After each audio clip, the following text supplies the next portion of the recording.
Mbak Vita, gitu kan, atau semuanya, tapi tidak menutup kemungkinan kita masih tetap bisa berbagi, bersilaturahmi gitu ya. Jadi kita ngobrol santai aja tentang kira-kira menurut saya itu saya jiwa nggak sih gitu kan. Menurut saya sendiri itu ketika saya punya masalah saya harusnya seperti apa gitu. Apakah salah satu masalah ini yang saya hadapi sebagai sebuah stresor itu ternyata sangat penting gitu ya.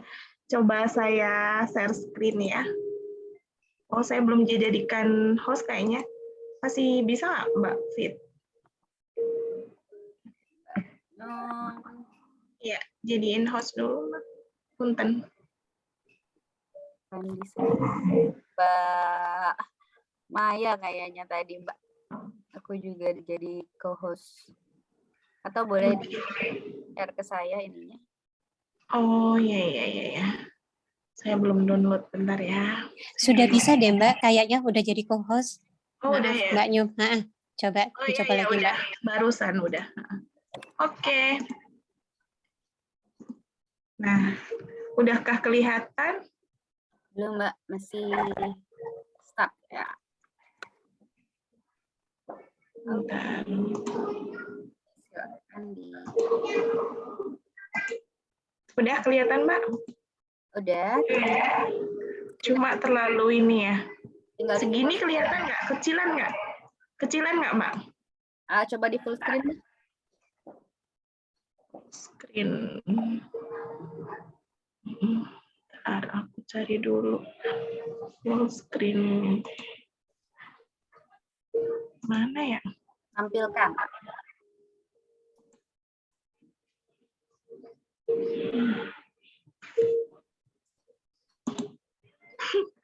Laptopnya ini nih. Udah ya, Mbak ya? Oke, udah kelihatan? Ya. Oke, jadi teman-teman semua,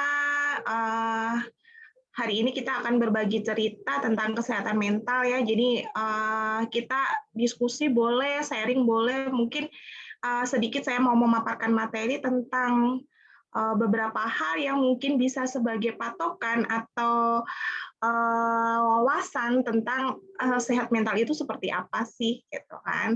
Jadi nama saya Nyumira, biasa dipanggil Nyum, ini nomor handphone saya dan ini IG saya, boleh kalau mau nambah teman ataupun mau berkenalan boleh banget ya. Terus, nah ini mungkin sebelum sambil dimulai hari ini, apakah nah sebentar ya. Ini sambil saya ini ya, saya putar ya.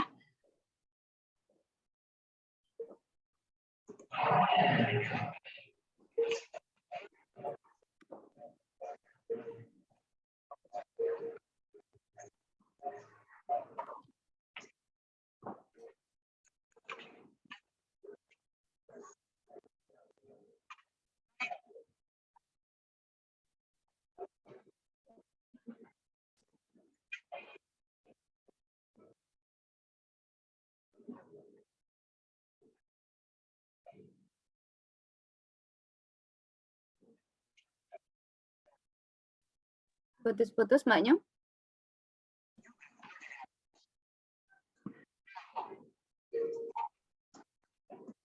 Kenapa Mbak Vita? Putus-putus dan nggak ada suaranya. Oh gitu. Oh di saya ada suaranya. Bentar ya. Kayaknya lagi ini ya.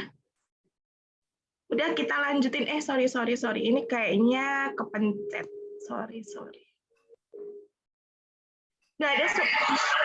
Nggak ada suaranya sama sekali Mbak Vita. Iya Mbak. Sama kayak tadi kan. Sama seperti tadi. Kenapa ya? Ya udah nggak apa-apa. Nanti kita ini aja share di akhir aja kali ya Mbak ya. Mungkin saya ngingetin hari ini sudahkah kita menyapa diri kita dengan memberikan senyum ya. Kenapa harus senyum? Kita berkaca hari ini karena dengan kita memberikan senyum itu artinya kita menarik salah satu fungsi dari sistem saraf kita sehingga minimal kita merasa bersyukur ya, karena hari ini kita masih dikasih sehat, masih bisa menikmati hirup udara yang segar gitu ya. Di sana masih banyak tuh yang di rumah sakit yang berjuang untuk bertahan hidup, makanya kita harus bersyukur. Oke, saya next. Kemudian, nah ini ya, jadi tadi sudah disinggung oleh Mbak Vita ya, saya sebenarnya adalah seorang perawat jiwa dan kebetulan sebagai dosen keperawatan juga, seorang ibu anak satu, ya saya tinggal di Bekasi ya. Kalau lewat Bekasi boleh mampir ya. Kalau masih pandemik ya kita sementara tidak dulu, nanti kalau tunggu endemik ya.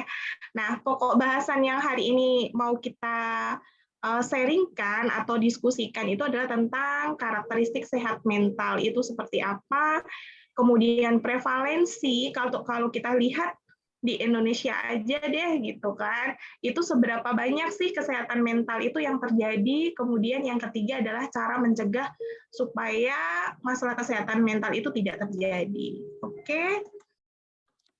Nah, ini saya ngambil dari referensi WHO tahun 2014 bahwa seseorang dikatakan sehat mental itu ketika dirinya sendiri pun merasa sehat gitu ya. Merasa sehat itu ketika bagaimana? Oh, kalau tidur merasa nyenyak, kemudian makan terasa lahap gitu kan. Ketika diajak bicara langsung menjawab dengan benar gitu, konsentrasi pun tidak beralih gitu. Itu artinya merasa sehat ya. Tapi diri sendiri yang menilai gitu. Kemudian yang kedua adalah bahagia. Nah, bahagia saya sama Mbak Vita sama yang teman-teman yang lain tentunya beda dong gitu kan. Tidak bisa kita berkaca ke orang lain, tapi berkaca ke diri kita gitu. Bahagia itu adalah ketika kita melakukan sesuatu itu dengan rasa senang gitu, merasa kita terhibur, merasa kita itu merasa nyaman gitu. Itu makna yang dikatakan bahagia gitu ya. Bahagia menurut kita. Terus yang ketiga adalah mampu menghadapi hidup. Ya, mampu menghadapi hidup itu bagaimana gitu ya. Jadi menjalani hidup, tadi sebenarnya video itu yang saya tayangkan adalah tentang fenomena dalam kehidupan. Bagaimana seseorang itu tidak selalu berada di atas, kadang di bawah. Kemudian kadang ada suatu kondisi berita sedih, berita bahagia, gitu. Tapi kita harus mampu menghadapi itu semua. Ya.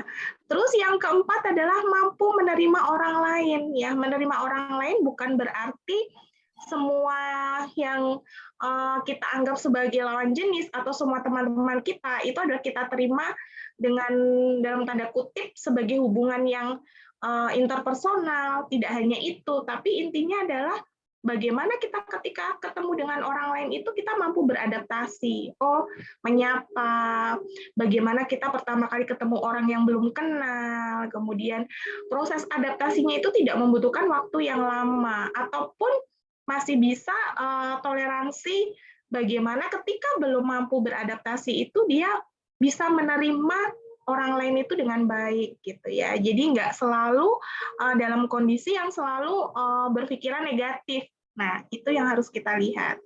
Kemudian yang kelima adalah mempunyai sikap positif terhadap diri sendiri. Nah, nanti coba ditulis di dalam buku, kira-kira kemampuan positif yang kita miliki itu ada berapa banyak gitu. Kalau saya tulis bisa loh 10 gitu kan, bisa loh 12 gitu, atau bahkan sampai 50 pun ada gitu. Tapi setiap manusia itu kadang tidak sadar gitu loh, bahwa sebenarnya itu ada beberapa hal yang kemampuan itu tidak kita sadari, kita miliki gitu. Selalu mengatakan gini, suster saya kan nggak bisa apa-apa, saya nggak mampu apa-apa gitu, saya kan bodoh, saya kan, saya kan, tapi ternyata dia mempunyai kemampuan positif yang banyak, namun tidak melihat itu gitu. Ya, oke. Kemudian sebentar. Nah, kenapa jadi ini lagi? Oke. Nah, ini tadi adalah ada 5 poin yang bisa saya sampaikan sehat mental menurut WHO. Nah, sekarang adalah menurut Kementerian Kesehatan gitu ya. Yang dikatakan orang sehat jiwa itu atau sehat mental itu seperti apa sih gitu? Merasa senang terhadap dirinya sendiri gitu. Pernah nggak ketika kita mandi kita selalu sabunin tubuh kita tuh sambil berkata terima kasih ya tangan, hari ini kita sudah bekerja sama. Hari ini saya bisa bekerja dengan kedua tangan saya. Terima kasih mata yang kamu hari ini sudah melihat banyak hal sehingga membuat saya bahagia. Pernah nggak berpikir seperti itu? Belum ya. Jadi kadang kita lupa terhadap itu ya. Jadi sebenarnya merasa senang terhadap dirinya itu bersyukur bahwa kita mempunyai anggota tubuh yang lengkap. Bersyukur bahwa kita mampu melakukan sesuatu itu tanpa bantuan orang lain misalkan. Dengan makan sendiri, mandi sendiri. Itu ternyata satu hal yang setiap hari kita lakukan, tapi ternyata penting banget gitu untuk melihat bahwa kita dikatakan sehat jiwa. Kemudian yang kedua adalah merasa nyaman. Ternyata benar tadi yang dikatakan di dalam WHO itu merasa nyaman berhubungan dengan orang lain. Jadi berhubungan dalam tanda kutip bukan berhubungan sebagai hubungan yang intim antara suami istri atau antara suatu hubungan yang ke jenjang pernikahan saja, tapi bagaimana merasa nyaman ketika dengan teman kerja, teman kuliah, atau bahkan teman pada saat bermain bersama atau teman ngobrol ya. Jadi jangan sampai kita sebagai manusia itu kan kita makhluk sosial gitu. Tentunya kita butuh orang lain. Sekaya apapun, sebanyak duit apapun, kita nggak mungkin nggak punya yang namanya bagaimana hidup sendiri tanpa bantuan orang lain. Kemudian mampu memenuhi tuntutan hidup ya.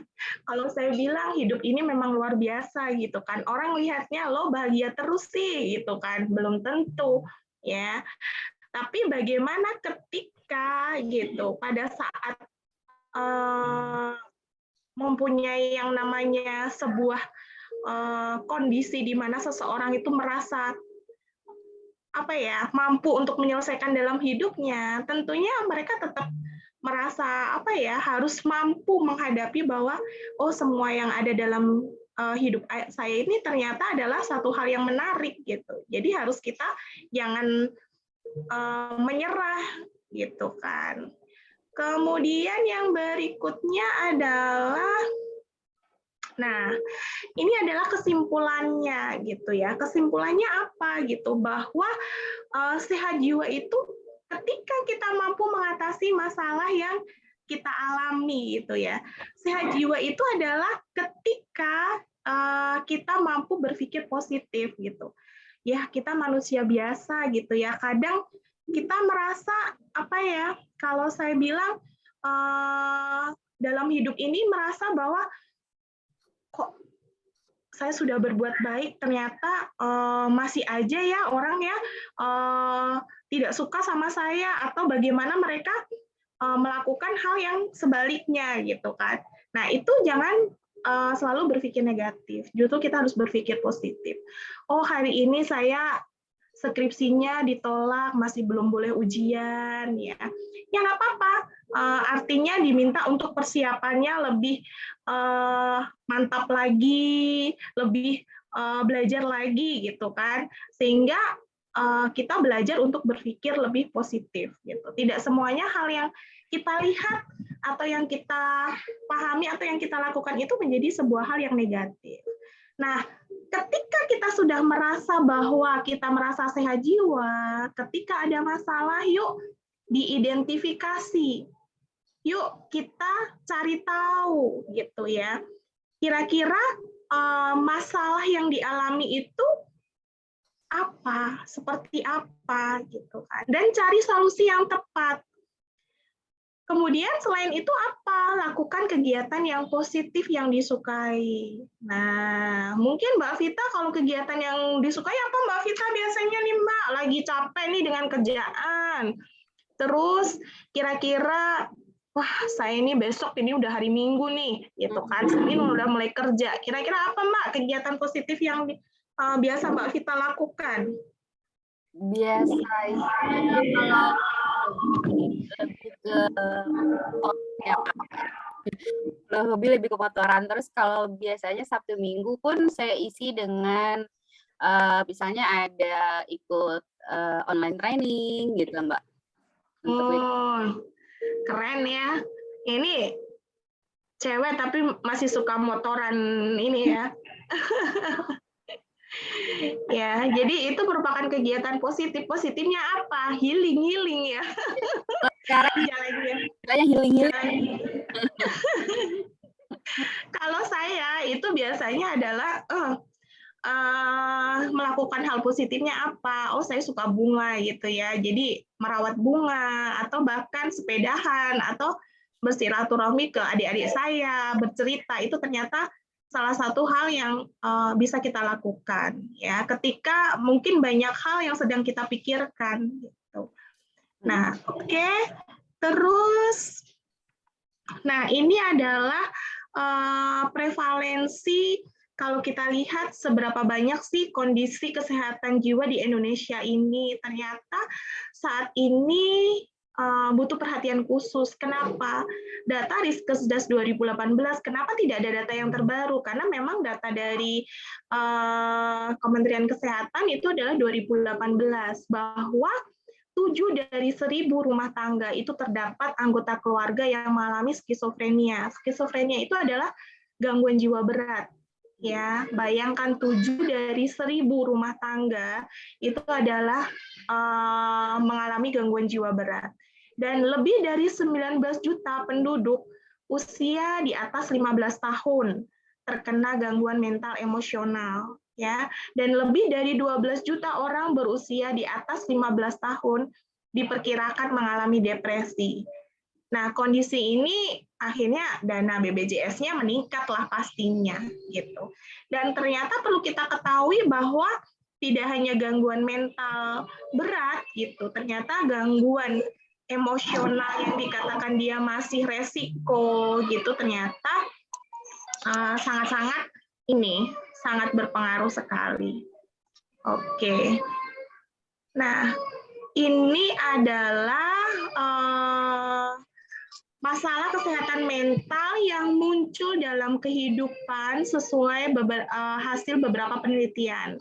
Ya, saya sih nggak sampaikan penelitiannya, cuma saya ringkas bahwa ada 8 masalah kesehatan mental yang muncul ketika seseorang itu mengalami beberapa penyebab yang terjadi gitu ya. Dan ini beraneka ragam gitu loh.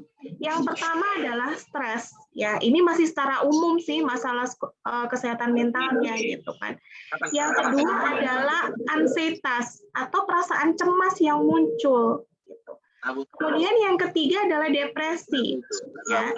Depresi itu adalah satu rentang, kayaknya ada yang bocor, Mbak Fit.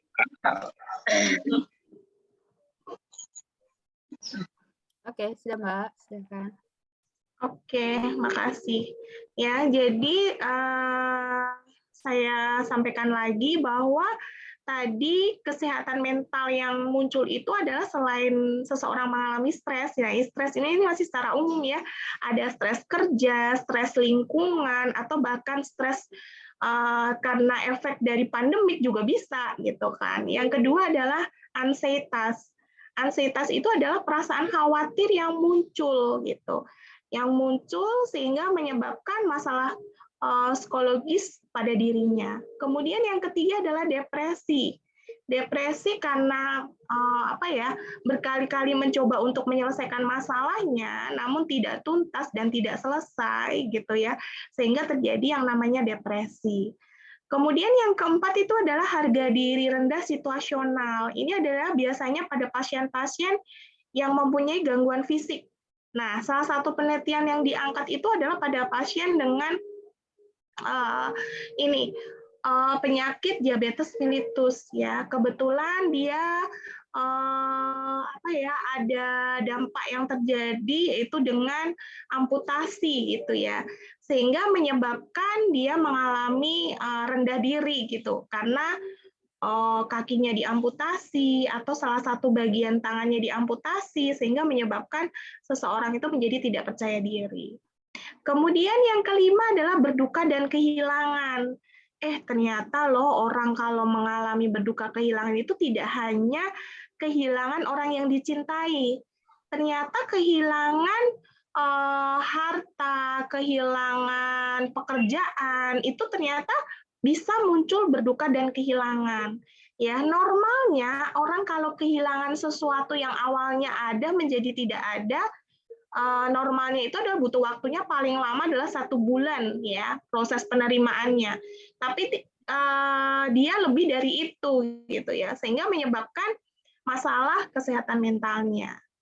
Kemudian yang keenam adalah resiko bunuh diri. Nah, ini banyak loh kasus sekarang itu bagaimana pada usia remaja, pada usia anak-anak yang memang tidak ada tempat untuk menampung atau mencari solusi, mereka adalah ketika ada tekanan dalam dirinya, larinya ke bunuh diri atau mengakhiri hidupnya atau bahkan menurut dia adalah satu solusi yang terbaik. Nah, jadi ingat yang sekarang lagi booming itu adalah artis-artis Korea. Kenapa sih artis-artis Korea itu atau orang Korea itu orang luar negeri lebih banyak ketika ada masalah itu larinya ke bunuh diri? Iya, karena mereka adalah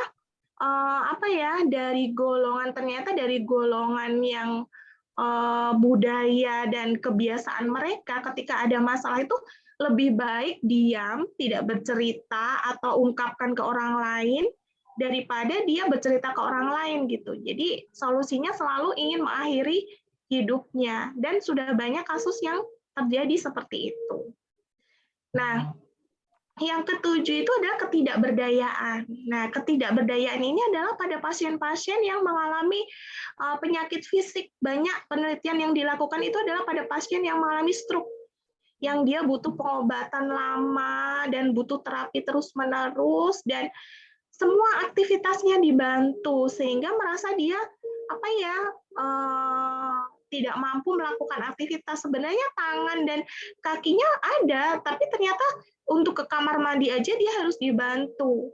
Nah, dari situ mau menyebabkan masalah kesehatan mental itu muncul, yaitu merasa tidak berdaya, ya, karena penyakit fisik yang dia alami. Biasanya dia ketika kita dekati lebih sensitif, kemudian merasa berbeda dengan orang lain, kemudian merasa tergantung dengan orang lain. Nah, gitu. Nah, ini yang terakhir adalah terkait dengan keputusasaan. Nah, keputusasaan ini adalah sesuai dengan penelitian disebutkan bahwa terjadi pada orang dengan penyakit fisik juga. Biasanya adalah pada pasien-pasien yang butuh pengobatan lama. Contohnya adalah pada pasien-pasien dengan CA atau kanker, yaitu dia harus bolak-balik kemoterapi. Atau pada pasien dengan gagal ginjal kronik, yang dia harus cuci darah seminggu 2 kali. Bayangkan, dampak di fisiknya terasa sekali, apalagi untuk kesehatan mentalnya gitu kan. Pasti dia merasa kok saya pigmen tubuhnya jadi berbeda, kok saya malu ketemu dengan orang lain, bagaimana peran saya sebagai istri, sebagai suami, saya sudah tidak bisa bekerja, saya sering sakit-sakitan. Jadi merasa putus asa bahwa semua yang dia miliki tidak bisa dioptimalkan. Nah, ini adalah masalah kesehatan mental yang muncul dalam kehidupan dan ini sering terjadi pada masing-masing individu. Ya. Oke, next. Nah, ini kita lihat gejala yang muncul jika seseorang itu mengalami kesehatan mental itu apa saja sih gitu kan. Nah, ini saya hanya beberapa saja yang saya sebutkan gitu ya, belum semuanya. Yang pasti adalah ketika dia mengalami gangguan atau masalah kesehatan mental itu adalah satu, seseorang itu sulit tidur. orang kalau sulit tidur itu pasti keluhannya kan pusing, gitu kan, jantungnya berdebar-debar, kemudian gelisah, kan. Kemudian pada saat mau berkonsentrasi dia tidak bisa berkonsentrasi. Kemudian yang dia rasakan perubahan pola makan. Ada yang ketika dia stres justru nafsu makannya meningkat. Nah, berarti kan ada perubahan pola makan, ada peningkatan. Atau bahkan ketika dia stres malah tidak nafsu makan. Nah, itu berarti ada penurunan pada pola makannya. Kemudian sering melamun karena memikirkan masalah dalam kehidupannya. Nah, biasanya disertai ada diare karena pusing dan kurang tidur, ada nyeri di otot. Aduh, rasanya kok leher saya tegang ya, gitu. Punggung saya kaku ya, gitu. Terus pastinya karena kurang tidur, kemudian tidak bisa berkonsentrasi, membuat malas beraktivitas. Ya. Nah, kalau sudah malas beraktivitas, malas melakukan kebersihan diri. Bahkan udah sehari ini tidak mandi atau bahkan sampai 3 atau 1 minggu. Ya, kemudian suka marah tanpa sebab. Ya, marah tanpa sebab itu dalam artian tidak tahu penyebabnya apa, tiba-tiba dia banting barang, tiba-tiba dia berbicara keras, tiba-tiba melotot. Nah, itu. Kemudian terlihat minder. Minder artinya tidak percaya diri atau muncul perasaan malu.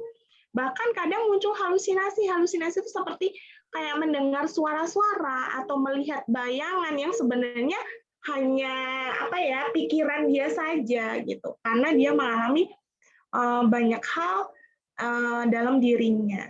Kemudian yang terakhir adalah bersedih berkepanjangan. Jadi sedihnya itu sampai berlarut-larut, membuat dia itu tidak mau melakukan aktivitas apapun. Ya, nah dari 11 ini silakan teman-teman nanti cek jika ada salah satu anggota keluarga yang sudah mengalami tanda dan gejala ini ada 3 poin aja harus kita identifikasi segera. Jangan sampai menyesal tiba-tiba besoknya ditemukan dengan melukai diri. Nah, itu kan jadi kita sebagai keluarga tidak bisa mendeteksi secara tepat bahwa sebenarnya kita sudah tahu gejala kemarin gitu kan muncul beberapa hal ini. Ya, jadi segera kita bantu untuk menyelesaikannya.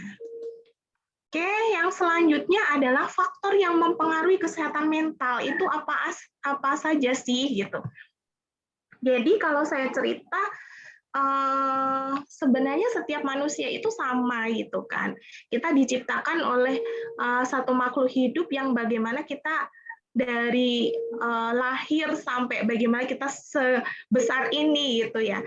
Namun setiap orang mempunyai sikap, watak, dan perasaan yang berbeda itu yang harus kita garisbawahi ya. Inilah uniknya kalau kita melihat sehat mental. Alat ukur yang kita gunakan itu tidak bisa dari orang lain, tapi adalah dari diri kita sendiri. Nah, faktor yang mempengaruhi kesehatan mental itu ada 2, internal dan eksternal. Internalnya itu adalah kepribadian. Kepribadian itu kenapa sih mempengaruhi gitu? Ternyata kalau tadi kan Mbak Vita udah nyinggung tuh bahwa ada penelitian yang menyebutkan seorang perempuan lebih banyak dibanding laki-laki, betul. Tapi mohon maaf Mbak Vita, ketika di rumah sakit hampir di semua rumah sakit jiwa justru yang banyak itu adalah ruang untuk laki-laki gitu. Kenapa?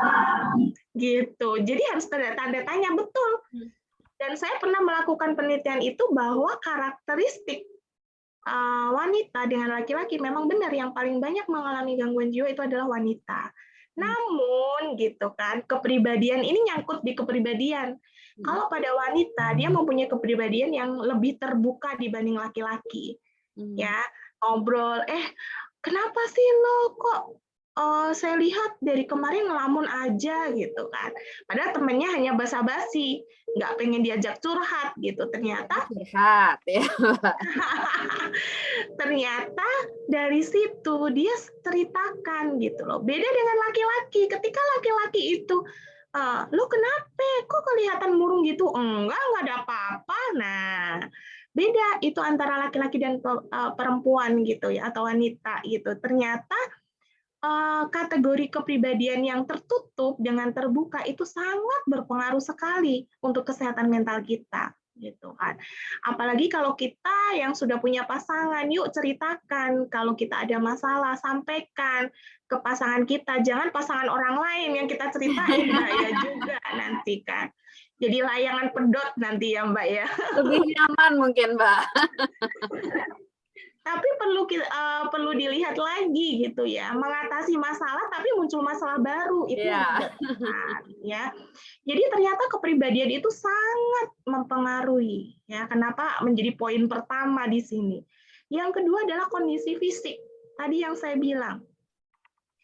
Hey, apakah semua rumah sakit umum itu tidak ada yang mengalami gangguan psikologis? No. Justru berawal dari suatu masalah fisik itulah yang mempengaruhi kondisi psikologis. Nah, coba dia pikirkan, kalau kita banyak pikiran, biasanya menyebabkan apa? Sulit tidur. Kalau sulit tidur jadi apa? Pusing terus tekanan darahnya meningkat, gitu kan? Nah, itu yang sering sebenarnya satu hal yang psikologis tapi ngefek banget ke kondisi fisik gitu kan.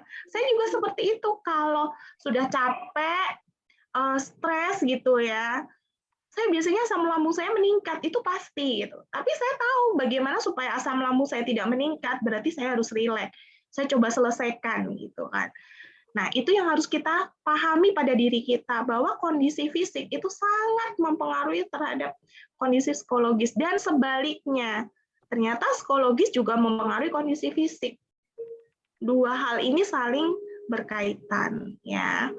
Kemudian, jadi ingat gitu ya, wong yang ibu habis melahirkan, yang dia dapat rezeki, dapat anugerah aja, ada loh yang dia itu mengalami gangguan psikologis, ada. Ya. Depresi postpartum, depresi postpartum, disuruh menyusui, enggak, ini bukan anak saya, enggak, saya nggak mau, belum siap jadi ibu. Nah, banyak ya, jadi seperti itu. Yang ketiga adalah masa perkembangan atau tahap perkembangan. Nah, ternyata dengan bertambahnya usia, ketika kita menghadapi sebuah masalah atau mempunyai sebuah tekanan, itu menambah sangat mempengaruhi tahap perkembangan kita gitu. Semakin kita bertambah usia, semakin dewasa kita mencari solusi bagaimana ketika muncul masalah. Oh, kalau masa remaja itu biasanya pergi dari rumah gitu kan, tiba-tiba besok ditemukan. Nah, gitu kan. Beda ketika kita sudah dewasa. Oh, kalau nanti saya pergi dari rumah, anak saya gimana? Suami saya gimana gitu kan. Kalau saya lari dari kenyataan, pekerjaan saya bagaimana? Terus nanti jadi makin tambah masalah gitu kan. Jadi ternyata tahap perkembangan itu sangat mempengaruhi bagaimana kesehatan mental kita. Semakin kita tambah usia, semakin tambah dewasa untuk mencari solusi, atau ketika ada tekanan yang kita hadapi itu mencari solusi yang lebih positif. Kemudian yang keempat adalah masalah psikologis gitu ya. Jadi kesehatan mentalnya itu sangat berpengaruh terhadap masalah psikologis. Masalah psikologis yang seperti apa gitu kan. Contohnya ketika seseorang itu menghadapi yang namanya perasaan cemas yang dia hadapi itu nggak tuntas, sampai dia mengalami yang namanya depresi, atau bahkan dia mengalami yang namanya tadi rendah diri. Nah, itu ternyata mempengaruhi kesehatan mental kita. Nah, ini faktor eksternal, itu adalah sosial. Sosial itu bisa dari pekerjaan, bisa dari peran kita di dalam keluarga, peran dalam pekerjaan, itu juga bisa. Ya. Kemudian yang kedua adalah faktor ekonomi. Ternyata bener loh ini gitu kan. Kalau orang bilang uang segalanya, udahlah gue stres, sini kasih uang 10M, udahlah stres saya sudah hilang gitu. Ternyata benar. Faktor ekonomi itu sangat mempengaruhi kesehatan mental. Kemudian yang ketiga adalah budaya. Budaya itu kayak sebuah kebiasaan yang memang dilakukan di satu kondisi tertentu. Misalnya ada kayak kebiasaan-kebiasaan yang memang harus dilakukan gitu, yang membuat orang lain itu merasa tidak bisa menerima itu. Misalnya gini, oh sebagai anak pertama harusnya nikah duluan gitu kan. Nah ini ada adik kedua ketiganya mau nikah duluan, padahal anak pertamanya belum nikah gitu kan. Jadi gimana, nggak boleh, harus nunggu kakak pertamanya dulu. Nah misalnya seperti itu. Itu hanya ilustrasi contohnya aja terkait budaya. Jadi ada kebiasaan yang menuntut dia merasa tidak nyaman, atau bahkan karena budaya itu membuat dia terganggu kesehatan mentalnya, itu juga ada. Terus yang keempat adalah lingkungan, ya sangat mempengaruhi, ya. Kenapa? Karena ternyata sehat mental ketika lingkungan itu selalu saling mendukung, selalu membuat kita merasa nyaman. Gitu. Ya, oke, lanjut. Nah, kira-kira apa sih tipsnya supaya mencegah terjadinya masalah kesehatan mental ya? Pasti saya yakin teman-teman semua di sini udah 21 juta nih Mbak yang hadir di sini. Bagaimana kita semuanya itu pengen sehat mental gitu kan. Hidup sekali kalau saya bilang dinikmati gitu, dan kita harus selalu happy gitu.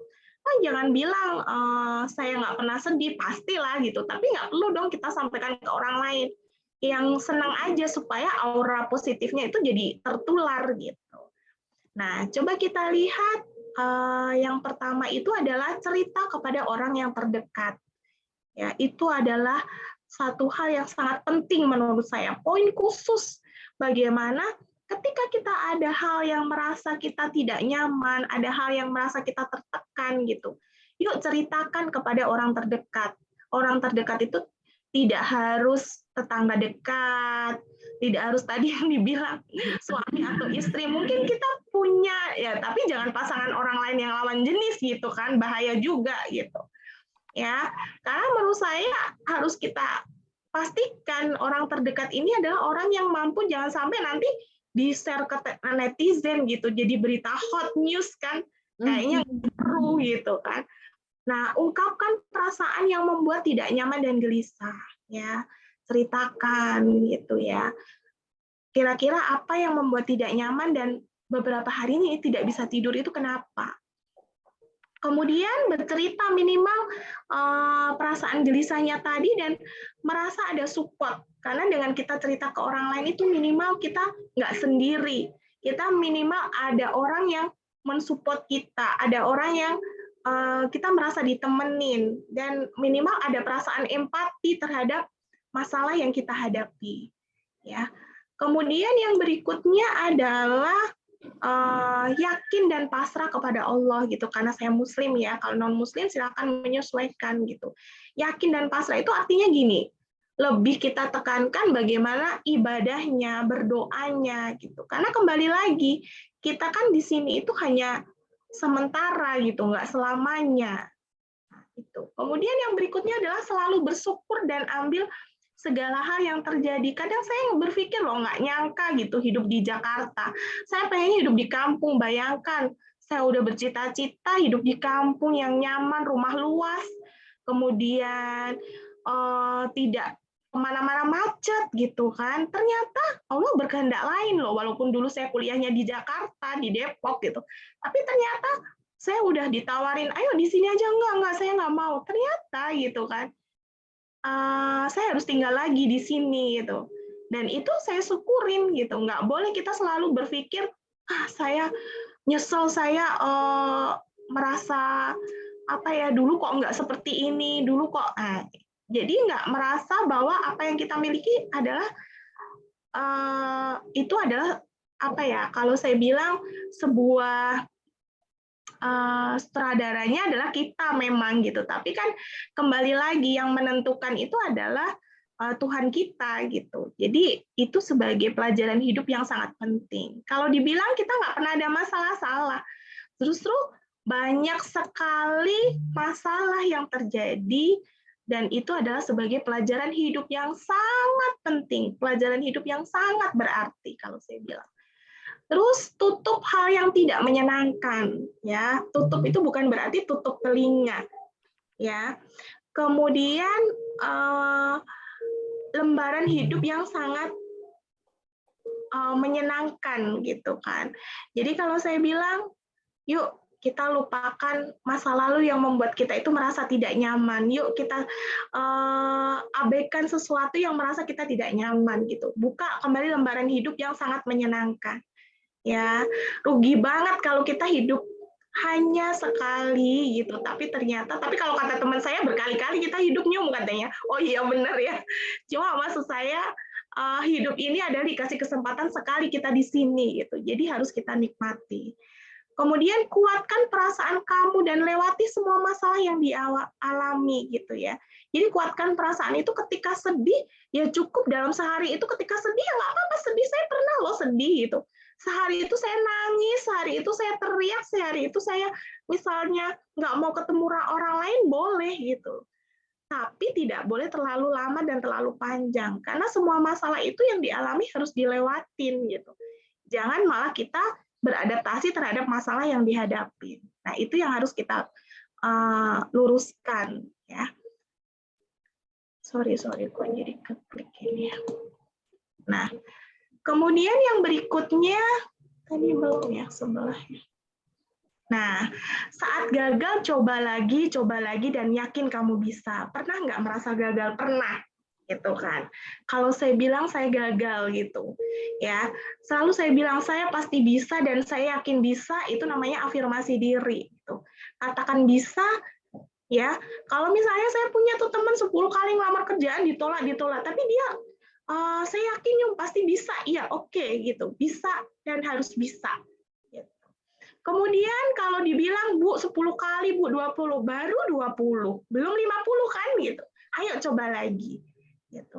Cari waktu yang tepat untuk sendiri jika itu membuat menjadi lebih tenang. Pasti dong gitu kan. Apalagi kita emak nih gitu kan. Mungkin masih belum ada yang masih belum jadi emak ya gitu kan. Bagaimana kita juga perlu me time. Ternyata itu benar gitu loh. Cari waktu yang tepat untuk sendiri jika itu membuat menjadi lebih tenang ya. Kemudian jika ingin sukses, berjuang dan raihlah ya ini tipe mimpi tidak menangis terus-menerus. Jadi artinya ketika kita punya mimpi yang tinggi, ayo coba kita cari strategi untuk meraih itu gitu kan. Nggak apa-apa setinggi langit, tapi bagaimana kita berusaha untuk meraih itu. Jangan ketika kita tidak mampu meraih menangis terus-menerus. Gitu. Itu merupakan bukan sebuah solusi. Ya. Kemudian yang terakhir adalah dukungan sosial itu sangat penting banget kalau menurut saya. Ya, nggak mungkin saya diizinkan di hari libur ikut kegiatan ini kalau tanpa dukungan suami, itu pasti kan gitu. Jadi ternyata dukungan sosial itu penting.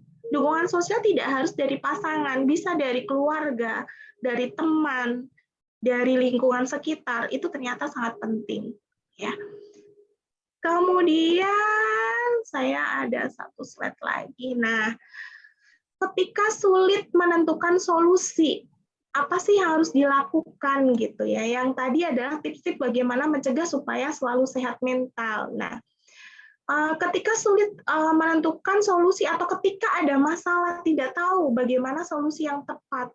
Yang pertama adalah ingatlah hal yang positif dan hal yang membuat bahagia. Seperti tadi Mbak Vita, wah saya lagi banyak yang saya pikirkan, kerjaan kantor numpuk, deadline belum selesai, belum stresor dari atasan misalnya, belum ini di rumah lagi anak-anak ribut minta ini, aduh pusing saya. Nah, pergi naik motor sebentar keliling gitu ya, kota Kalimantan atau mana gitu ya. Bisa juga, itu adalah hal yang positif gitu. Yang penting naik motornya tidak trek-trekan atau tidak dengan sambil melamun sehingga nanti terjadi sesuatu, nah itu yang tidak tepat juga. Kemudian lakukan hal yang membuat bahagia gitu kan. Kemarin lihat suami saya banyak yang saya kerjakan, udahlah diorderin kopi gitu ya. Nah, boleh juga gitu. Intinya adalah apa saja yang membuat kita bahagia. Bahagia lo sama bahagia gue beda dong gitu kan. Boleh banget. Ya, itu yang paling penting gitu. Misalnya bahagianya bikin Indomie rebus pakai telur, pakai cabai ya nggak apa-apa gitu. Atau bahagianya dapat transferan yang banyak, nah itu beda lagi gitu kan. Jadi itu. Terus yang kedua adalah kendalikan dan kuasai dirimu agar tenang. Ingat ya, pada saat kita mengalami sesuatu yang kita alami ataupun sesuatu, jangan langsung frustasi gitu ya. Tetap tenang, ringan, dan lakukan manajemen stres. Nah, ini manajemen stresnya apa banyak? Nanti di next pertemuan berikutnya aja. Cukup banyak kalau kita bahas gitu kan. Jadi intinya adalah kendalikan dan kuasai. Nah, ini kan kita seorang perempuan, emosinya itu kadang tidak stabil ya, jadi labil. Jadi kalau orang emosi itu kuatnya luar biasa loh gitu. Kalau saya bilang, yuk salurkan ke hal yang positif. Oh, kalau saya lagi kesel nih sama suami saya langsung beberes gitu. Ternyata itu energi saya tersalurkan sehingga ketika mau marah jadi sudah nggak bisa marah lagi. Karena apa? Kembali menjadi tenang dan rileks gitu. Ya, kemudian yang ketiga, lupakan apa yang sudah terjadi. Bukan berarti enak sih ngomong gitu doang, enggak. Tapi minimal oke lah butuh waktu. Tapi minimal nggak mungkin dong kita selalu mengingat hal yang membuat kita jadi kepikiran terus gitu. Intinya adalah fokus ke masa yang akan datang.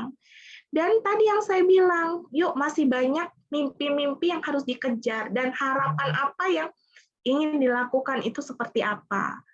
Kemudian yang keempat adalah yakin lakukan keputusan dengan tepat. Ya, keputusan dengan tepat itu artinya kita misalnya positifnya adalah 80%, negatifnya cuma 20%. Ya udah, kita harus yakin. Gitu. Kita lihat sisi positifnya lebih banyak yang mana. Dan lakukan perubahan dalam hidupmu. Dulu saya tipe orang yang ini, ketika ada masalah, diam gitu ya, tidak mencari solusi, tapi mencoba untuk menyelesaikan. Tapi ternyata itu tidak selalu bisa seperti itu. Boleh kita ceritakan ke orang lain, boleh gitu. Intinya adalah lakukan perubahan hidup di dalam diri kamu sendiri gitu. Kenapa? Karena kuncinya adalah yang tahu terkait kemampuan kamu menyelesaikan masalah ya kamu sendiri gitu. Dan yang terakhir adalah nikmati prosesnya dan tidak mengulang kesalahan yang sama. Ya, kalau saya bilang, aduh ini saya ini Mbak anak saya baru lahiran, rewel ini, nggak bisa tidur. Udah, nikmatin saja masa itu. Masa itu tidak akan terulang lagi. Kalau kita selalu, aduh ini saya capek, ini saya ini, aduh, banyak aduh yang lain gitu. Ternyata nikmati prosesnya dan tidak mungkin mengulang kesalahan yang sama. Gitu. Ya, oke. Dan ini adalah penutup, jadi terima kasih, ada pertanyaan, mungkin ada hidup itu hanya sekali, so nikmati saja. Jadi dinikmatin saja dan lakukan sesuatu yang buat kita happy gitu. Happy kamu belum tentu sama dengan happy saya gitu. Jadi jangan dibully ya. Oh, happy-nya si A itu kok seperti ini, menurut saya itu bukan happy ya, nggak apa-apa gitu. Setiap orang beda. Oke, ya pas nih Mbak kayaknya. Pas. Ya. Kalau mungkin ada teman-teman yang ngerasa ini gue banget nih gitu. Ya Mbak Nyum, sebenarnya juga tadi kalau saya lihat dari materinya Mbak Nyum juga dalam artian kesimpulan kita juga harus bisa menerima ya Mbak Nyum, menerima diri sendiri, menerima apa yang terjadi. Yang tadi Mbak Nyum sebutkan untuk menerima prosesnya ya Mbak Nyum. Tapi perlu ini juga sih Mbak Nyum. Kadang ada teman-teman atau orang lain yang tidak mudah untuk menerima itu, kondisi itu dan mengalami kendala untuk yang emosional berkali-kali. Jadi misalnya dia mencoba untuk happy tapi susah gitu. Jadi dalam waktu yang lama. Mungkin ada teman-teman juga yang punya kesulitan seperti itu ya Mbak Nyum. Nanti mungkin kita akan lebih kerucutkan lagi kalau untuk bercerita seperti itu pada sesi berikutnya ya. Mbak Nyum ini ada yang bertanya. Mbak Nyum? Ya. Okay. Hadir. Ya. Ini intip kolom chat. Ya. Oke, yang tadi berkaitan juga dengan Mbak Nyum sampaikan nih tentang di rumah nih, kondisi di rumah nih. Mbak Nyum sejak resign dan jadi full time mom dengan 2 anak, saya merasa mudah stres dan insecure. Saya jadi merasa tidak dicintai dan dibanggakan oleh suami karena saya merasa hanya ibu rumah tangga. Dan anak-anak pun saya jadi mudah marah gitu dengan hal-hal sepele gitu. Saya sedih dengan kondisi ini, yang harus dilakukan, saya selama ini coba mengabaikan perasaan ini, tapi efeknya ke anak-anak sulit untuk bersikap lembut. Silakan Mbak Nyum. Ya, Mbak Vita. Ini dari Bu Gita ya. Mbak Gita ya. Mbak Gita. Oke, Mbak Gita, pertanyaannya keren banget ya. Jadi pasti satu hal yang memang ini ya tidak mudah sebenarnya kalau saya bilang dengan kondisi yang dialami gitu ya. Jadi saya sendiri pun pernah merasakan itu hanya 1 bulan gitu kan. Mending kalau ini sudah ada anak gitu. Waktu itu saya karena memang kondisi sakit gitu ya, sehingga membuat saya harus istirahat dulu dalam 1 bulan itu gitu. Itu pun saya merasa bete, lebih sensitif itu pasti. Kalau saya bilang,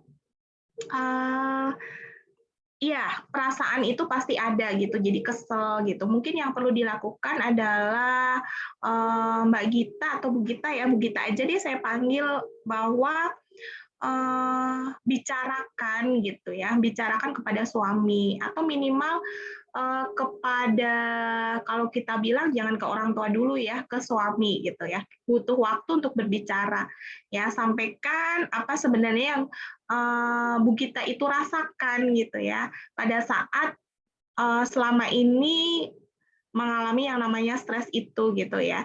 Dan yang kedua adalah setelah menyampaikan, ceritakan kira-kira komitmen yang harus dilakukan itu seperti apa. Misalkan, oh walaupun saya sebagai ibu rumah tangga dan saya merawat 2 anak saya gitu kan, tapi suami juga harus paham itu bahwa tidak selalu dan tidak semua orang ibu bisa beradaptasi dengan kondisi yang posisinya dulunya bekerja, sekarang harus mampu untuk duduk diam di rumah dengan kondisi merawat anak-anak gitu. Jadi kalau saya bilang komitmen berdua, karena ini sebenarnya bukan masalah jauh dari keluarga ya, bicarakan terus sampaikan komitmen berdua. Terus yang ketiga adalah keinginan dari Bu Gita sendiri apa? Misalkan, oh saya pengen dong me time sekali-kali dalam seminggu, atau minimal suami juga tahu gitu kan apa yang sebenarnya saya rasakan gitu. Minimal ada reward. Reward itu tidak harus dalam bentuk oh tiba-tiba besok ada dealer datang dapat mobil atau dapat uang segebok, enggak selalu seperti itu gitu. Tapi minimal adalah ada reward, misalnya hari ini setelah saya pulang kerja, saya mau pijet istri saya, atau misalkan bawakan makanan, hari ini tidak usah masak, itu kan salah satu reward yang khusus gitu. Nah, terus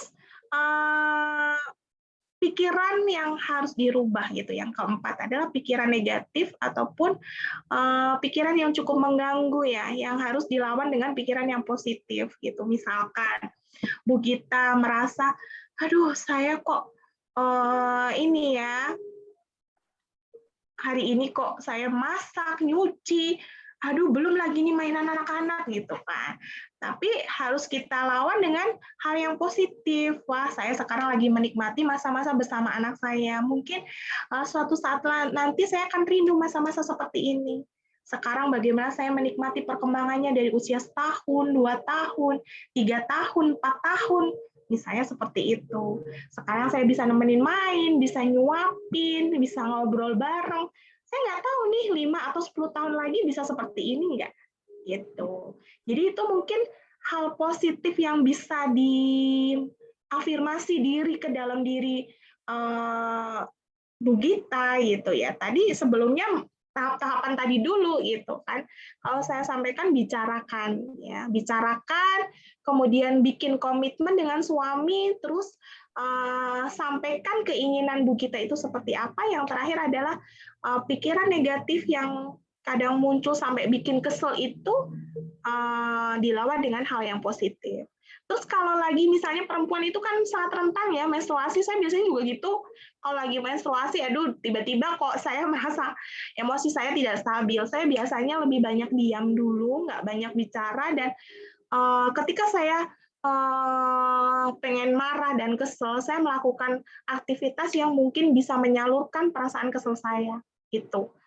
Ya, tapi mungkin Bu Gita bisa lakukan hal yang lain karena saya tidak tahu apakah sama dengan saya, tapi minimal saya sampaikan kalau orang sedang emosi itu biasanya energinya berlebih.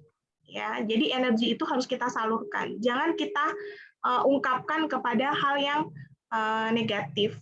Gitu. Itu ya Bu Gita. Semoga bisa menjawab. Kayaknya yang di atas ada tuh pertanyaan dari Bu Budi. Iya, dari Mas Nuge dulu nih, Mbak Nyum. Apakah susah tidur termasuk gangguan mental? Oh, nah tidurnya itu karena dia habis minum kopi 1 liter atau memang Nuge habis ngapain nih Nuge? Hai, halo Mbak Yu, halo Mbak Vita. Kamu nggak tidur apa ini? Ternyata tidak hanya mikir minum kopi atau gimana nih? Mikir Jadi gini, Kak. biasanya suka overthinking ya? Nah betul. Aku tuh pernah loh waktu itu lagi overload juga, jadi kayak overload kerjaan, terus jam kerjanya udah jam tidurnya udah kelewat, habis itu juga banyak pikiran lain, biasa lah ya Kak ya, aku ditanya kapan nikah gitu loh Kak. Nah terus akhirnya aku tuh kayak udah seminggu tuh aku tidur jam 4 subuh terus Kak. Nah, terus aku ke dokter kan, karena aduh aku kayak zombie nih kalau ngantor kalau kayak gini ya. Dikasih obat gitu sama dokternya gitu. Terus kayak seminggu habis itu udah deh balik tidurku kembali, siklus tidurnya kembali normal. Habis itu udah deh normal lagi gitu. Aku dikasih obat ini Kak. Obat tidur ya? Obat aprazolam gitu. Oh, oke. Berarti kamu harus nikah, Nuge.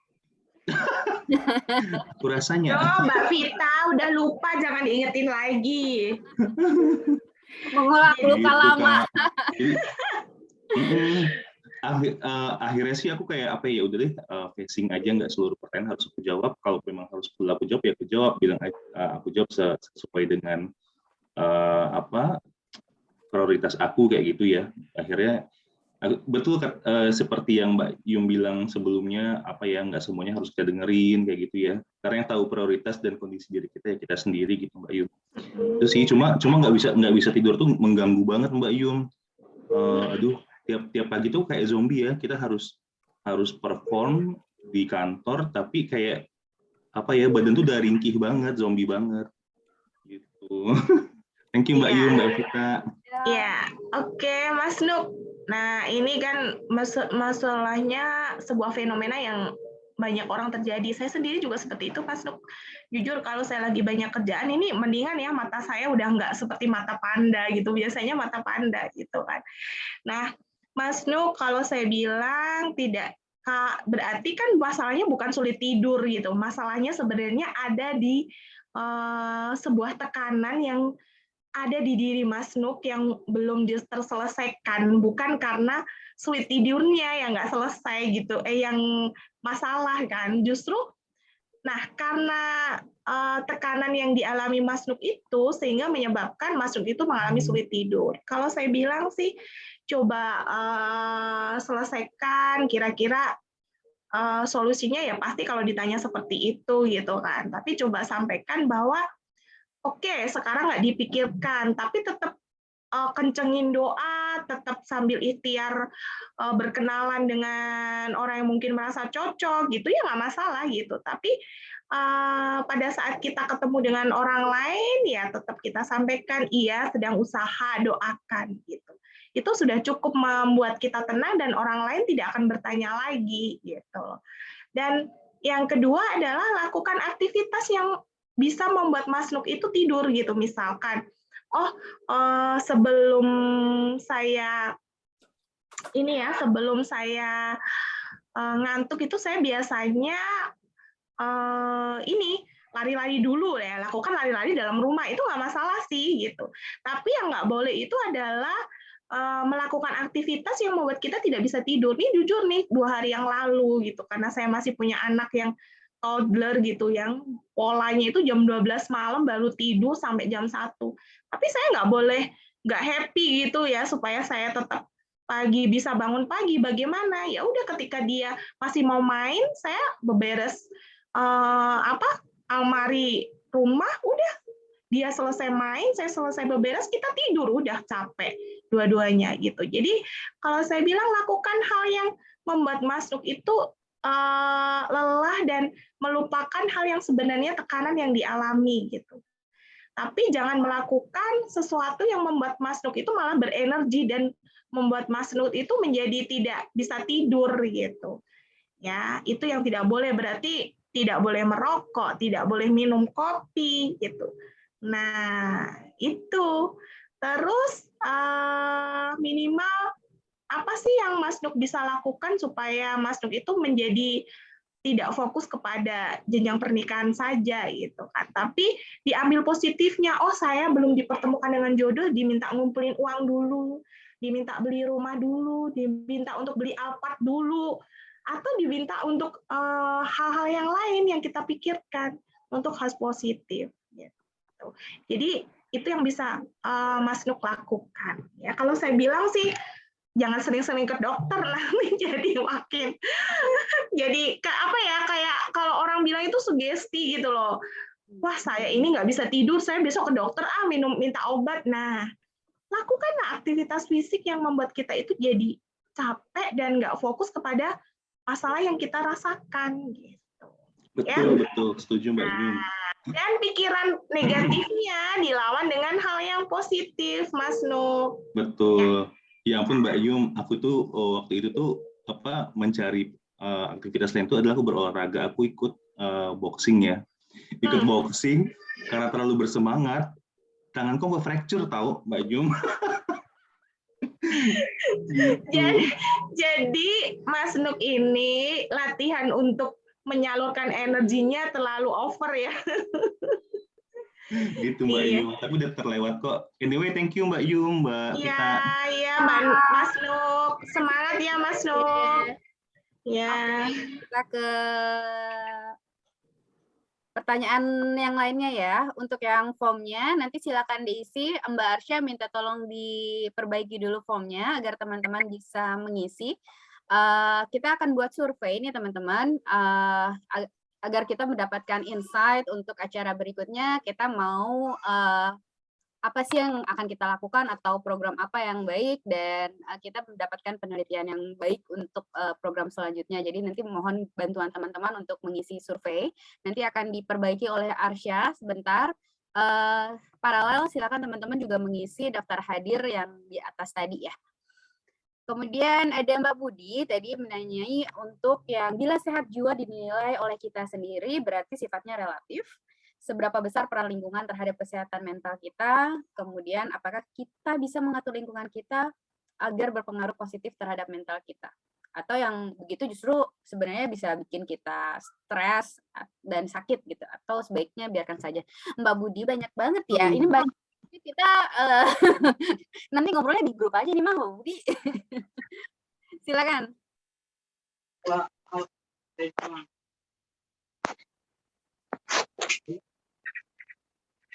Sorry Mbak, ada seringan tadi. Kenapa Mbak? Yang Mbak Budi, tadi ada pertanyaan dari Mbak Budi. Oh iya, ini saya baca nih Bunda nih. Mbak Nyum, bila kita sehat jiwa dinilai oleh kita sendiri berarti sifatnya relatif sebesar.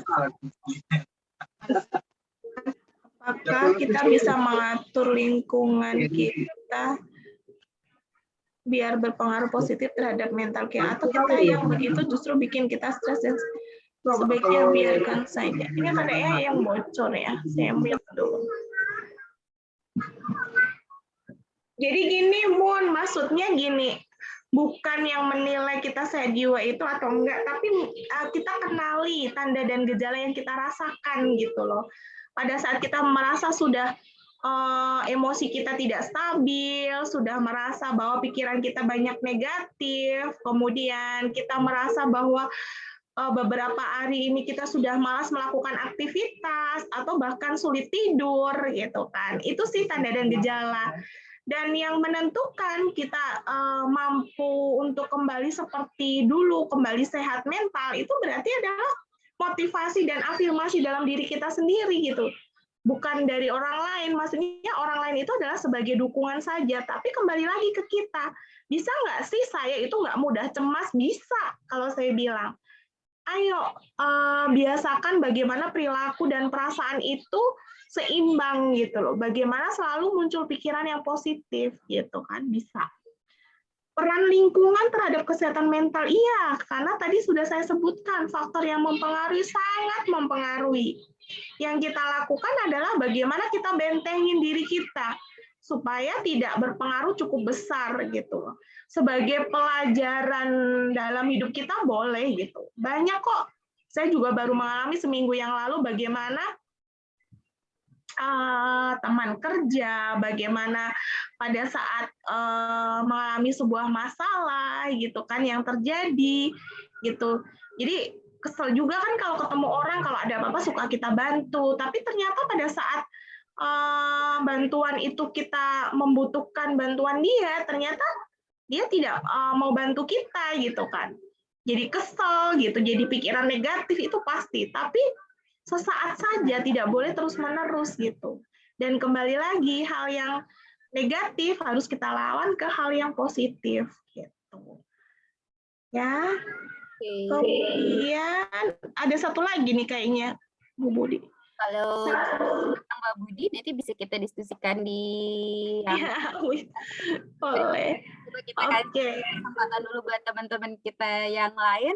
Mungkin Mbak Sarpita atau Mbak Lira yang dari site ada yang mau ditanyakan?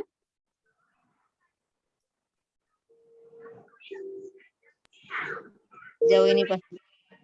Silakan Mbak Pita. Atau mengalami kendala ketika di site gitu, perempuan misalnya atau wanita misalnya kita dicap sebagai baperan atau misalnya ada kendala-kendala yang membuat Mbak Pita tidak. Selamat pagi.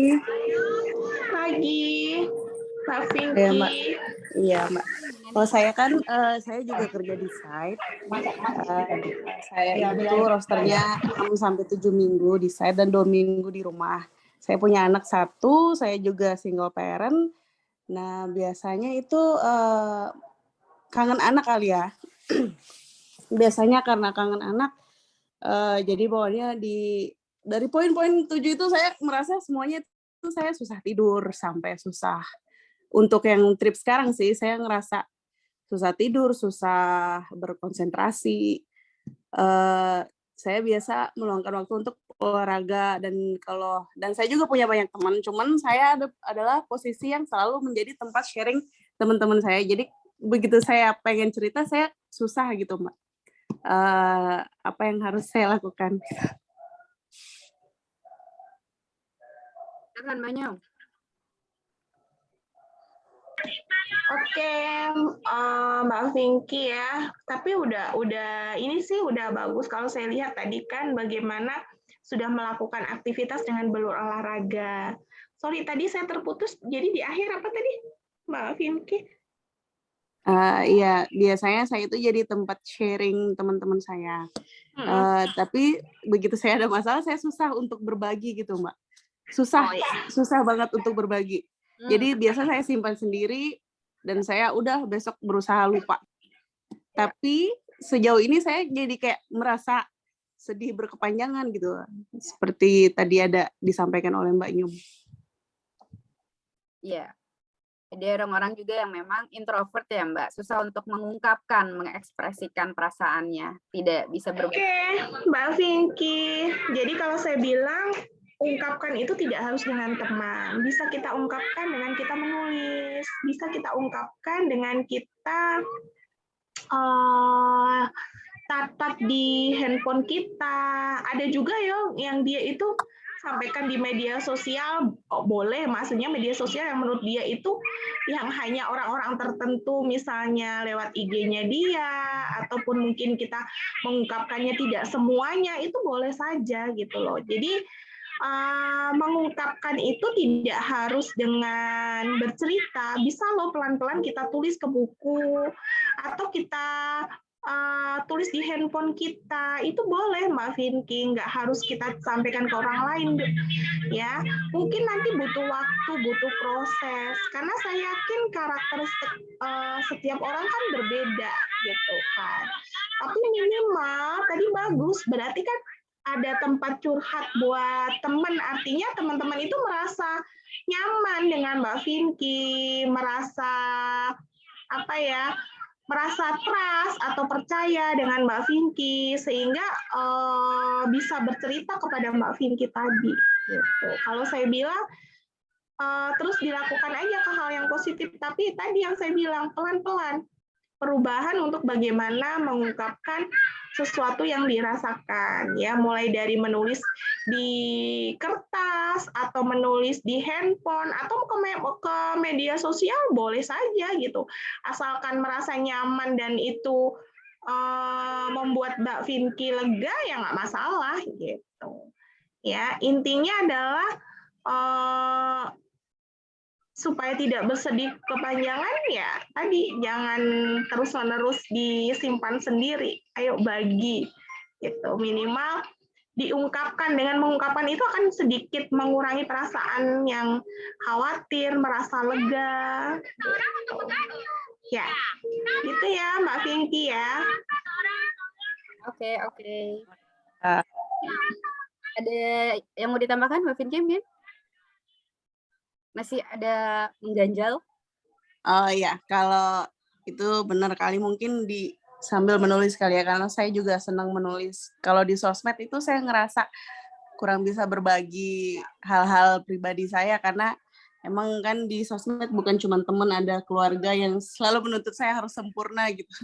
Ada sedikit celah langsung, oh ini nggak boleh kayak gini. Jadi saya emang dari dulu nggak pernah berbagi di sosmed untuk hal-hal yang menyangkut masalah pribadi atau mengganjal di hati. Begitu, makasih ya Mbak Yum. Iya, sama-sama Mbak Vinky. Terima kasih Mbak Vinky. Buat teman-teman yang lain silakan untuk mengisi daftar hadir, atau misalnya surveinya belum bisa, silakan mengisi daftar hadir terlebih dahulu. Nanti kami akan share melalui email masing-masing ya. Ada yang kesulitan untuk mengisi daftar hadir, teman-teman?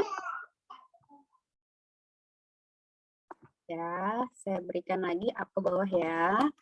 Jadi misalnya teman-teman tidak bisa mengisi surveinya, silakan mengisi daftar hadirnya. Nanti untuk surveinya saya akan tanyakan ke masing-masing email teman-teman. Oke, nggak berasa Mbak Nyum udah lebih nih waktunya. Iya, teman-teman jangan khawatir, karena kita akan sesi untuk ruang leluasa ini, berbagi cerita ini, karena kita hari ini berbicara tentang general ya, tentang umumnya saja. Berbicara kesehatan mental pastinya juga banyak yang mengerucut ya, tidak hanya luas ini tuh masih luas banget gitu ya. Yang disampaikan Mbak Nyum masih dalam mungkin dasar-dasarnya aja, jadi kita akan mengadakan beberapa kali lagi untuk sesi yang lebih mengerucut, dan teman-teman kami harapkan dapat hadir kembali pada sesi nantinya. Baik teman-teman, udah nggak kerasa ini udah melebihi waktunya, kita sudah di penghujung acara, dan untuk penutup hari ini saya ingin menyampaikan khususnya untuk perempuan-perempuan yang hadir hari ini ya, karena mata perempuan itu melihat lalu merenungi dunia dengan cara yang berbeda. Pandangan itu terbentuk dari lingkungan, rintangan demi rintangan yang hadir di depan mata, termasuk yang seringkali muncul dalam diri sendiri gitu, yang takut akan kegagalan, tapi juga was-was akan keberhasilan. Kerap kali kita suka menanyakan keinginan diri hingga tak mampu menemukan jati diri, punya ambisi tapi cemas atas celaan gitu. Tentunya pada akhirnya kita punya cerita sendiri-sendiri, punya perjalanan sendiri, tapi membagikannya bisa jadi cara kita untuk bisa saling menguatkan. Selamat Hari Perempuan Sedunia dan salam untuk para perempuan hebat Indonesia. Saya Vita, sampai jumpa di berbagi cerita di Ruang Leluasa, Relung. Assalamualaikum warahmatullahi wabarakatuh. Semangat pagi dan kegiatan manfaat. Terima kasih. Assalamualaikum. Waalaikumsalam warahmatullahi Kita harus wabarakatuh. jadi Semangat wanita pagi. yang tangguh. Assalamualaikum. Ya, makasih Mbak Vita. Terima kasih sampai Semuanya. teman-teman semuanya. Terima kasih Mbak. Selamat pagi. Terima kasih. Terima kasih.